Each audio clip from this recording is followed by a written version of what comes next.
welcome back to Jim's Garage Toys. Today I'm going to do a quick walk around the car, and I'm just going to point out some things that I initially have seen or observed on my first couple days of having the car. So some things that I love about it, some things I wish were different, but these are just the initial observations. Most of them are fairly minor, and it's just the way the car is designed or whatnot. But I thought it might help for some people if they're looking at this and interested in it, and what some of my thoughts were on it. So we'll go ahead and get started, and we'll jump into the car and go around it. Thanks for joining me today. I thought I would go through a couple of my initial observations on my new GR Corolla, and things that kind of caught my eye in my initial drive of it. So haven't driven it much yet because I'm waiting for the PPF to be installed, but a couple things that I thought I would kind of cover on this. So the seating position for me is excellent. I am 6'2", 250 pounds, and I fit in here great. I got plenty of leg room, and it's very, that's my leg, very comfortable while I'm sitting in here. So I am not a fan of this new configuration on the cruise control. I much preferred the toggle that was right down here. It was so easy to use, and I never had to look at anything.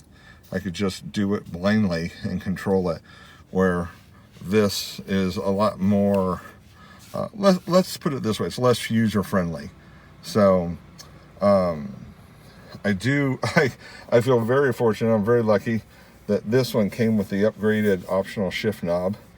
It looks just similar to the circuit one, except it doesn't say Marizo on it, but I do like it. It's nice leather on it, and it feels fantastic in your hand.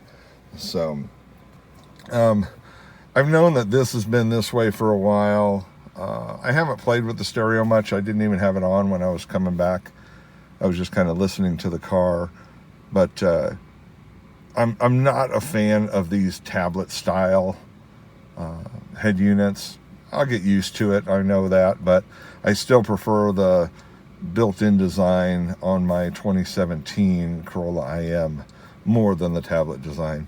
I do wish it had a tuning knob, but that's not a huge deal. It's not like I listen to the radio that much.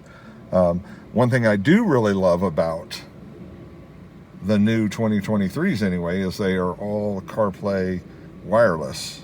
So wireless CarPlay, love that. I have never had a car with heated seats before, so that's cool. The heated steering wheel I will probably never use, but the steering wheel feels good. It's a nice leather feel to it, and it feels really good in your hands. I wish that this area right here was a little more pronounced. I've gotten used to that on my IM, and I really like it where my thumb kind of sits in the notch, but not a big deal. That's a minor fuss. The pedals, as you can see, are aluminum covers. I love that. I actually put these same type of covers on my 2009 Corolla Turbo right in front of me, and I really like them. I do wish that the dead pedal had the same aluminum pedal right there. That would be cool, and there may be a aftermarket solution for that. So they never took off the plastic on the floor mats, so that's cool. I still haven't taken it off, but so that's kind of what I've noticed inside. Some people have really given a lot of grief to the seats, to the seat material, I guess I should say. It is black. I personally really like it. These are very similar in feel to my 09 Corolla and my 17 Corolla, and they still look, after all the years, they still look brand new. So I expect these to wear like iron, just like those. Yeah, the gray stitching here is not quite as fancy as the red is going to be on the circuit. Who cares? That's just a minor thing so many people, complain about, and I don't get. So love the GR logo though on the headrest. That is totally cool. So the USB for anybody is right here.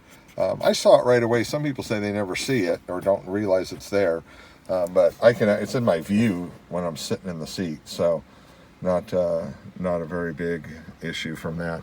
I do wish I noticed this right away because I was playing with the IMT, and I wish it would stay in the position you leave it. So every time you start the car, it defaults to off, which is fine. I probably have it off most of the time because I'm used to doing it myself. But just something I think for the majority of people, it would be nice if it would remember the position you last left it in. I'm curious to know if you can change that setting in Toyota TechStream. I have a tool similar to that where I can get into things and change things around. So I'll look at that and see if I can manage that. But for a lot of people, especially people that aren't comfortable with rev matching themselves, that's something that would be nice, because if they left it on all the time. So, but got to play with some other things. Like I said, I've only driven it the time home because I didn't want any damage to happen to the paint. I will give a big shout out to the dealer. I mean, this is kind of nice. They actually left some of this on in the PDI, but everything that I can tell, they did properly on the PDI. On the front doors, there are 3 drain holes, and 2 of them should have the plastic tabs in them. So the rear one and the middle one, and there's one up in the front that should be open, and this is done properly.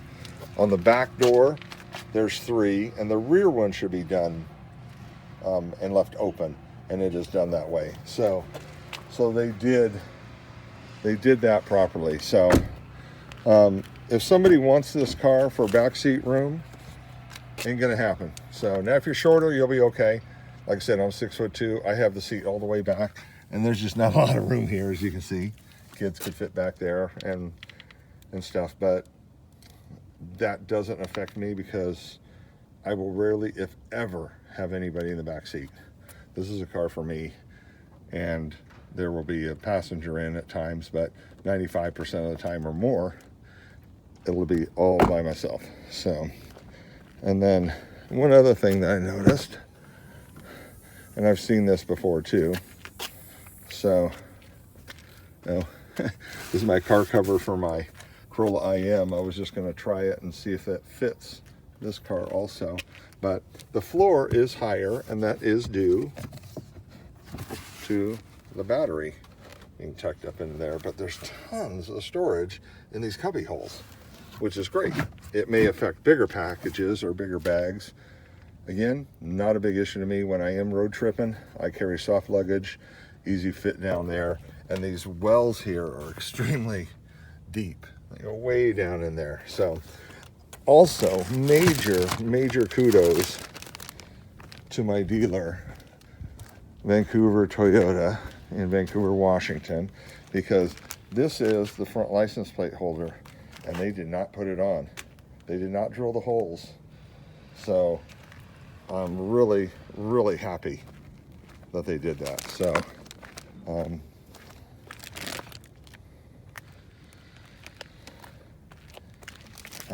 will keep it, but I'm not going to use it. I don't plan to. So, and they even include a little first aid kit. Thought that was cool. So, but the only 2 options this car had was the upgraded steering, or the shift knob, and the floor mats. So that was it. And so Monday it goes in for the PPF and for window tinting, and then I will start breaking her in good. So, but I just need to polish it now. I do a nice polish just to make the paint perfect. It actually looks really good right now, but I'm going to make sure that it's as absolutely perfect as it can be before the PPF goes on, and we will go from there. So thanks for joining me, and those are some of my initial observations on the car, I will go ahead and continue to talk about stuff and as I find it and get to know the car better. So, but for now, hey, thanks for joining me. Please like and subscribe. Hit that bell button if you want to check out videos as I release them on this and my other vehicles, and we'll go from there. Thanks, guys. Have a good day.